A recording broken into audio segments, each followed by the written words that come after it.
Idol, mura magitunsil ka? Oo dol, kahibalo bitaw ko nga sa ako ang tingog. Mura ko gitunsil, kay perting pagahinaya. Pero kahibalo ka dol, ug nganong ingon ani ning ako ang tingog. Kay sukad sa ako ang pagabata, hangtod karon, wala ko maanad anang dagko kay tagtingog, insulto og singkador sa pamilya, samot na sa ako ang mama. Oh no! Ug usa pa dol, once ka manaway sa ako ang tingog, dapat paminawa usa ang imuhang kaugalingon nga tingog. Kung nindot ba?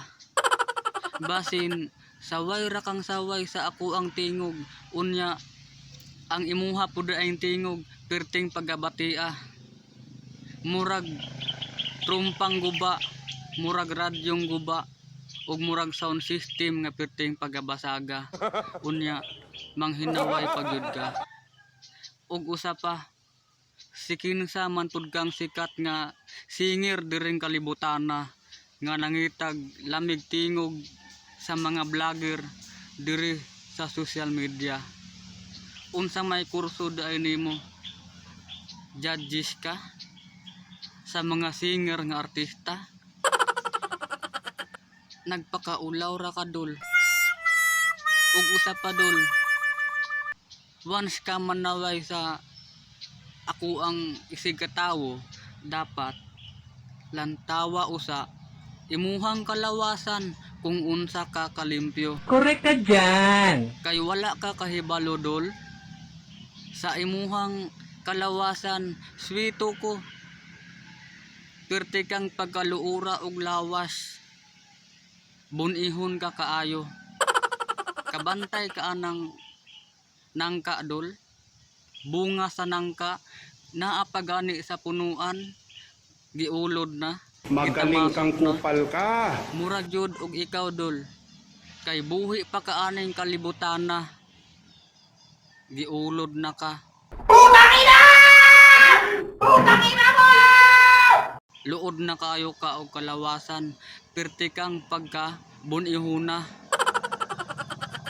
Membro pud ay kas team bunihon dol.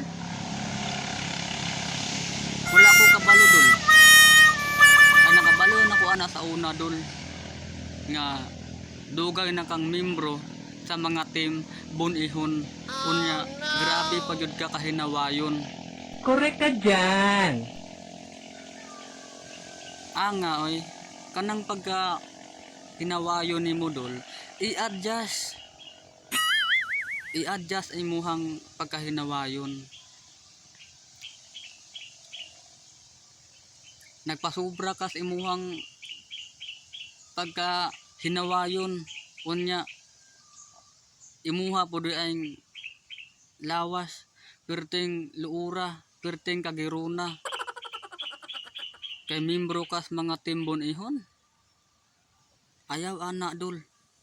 Maipit ana. Anga oy. Ipit juga ana dol. Ipit oy. Los-los nimo dol.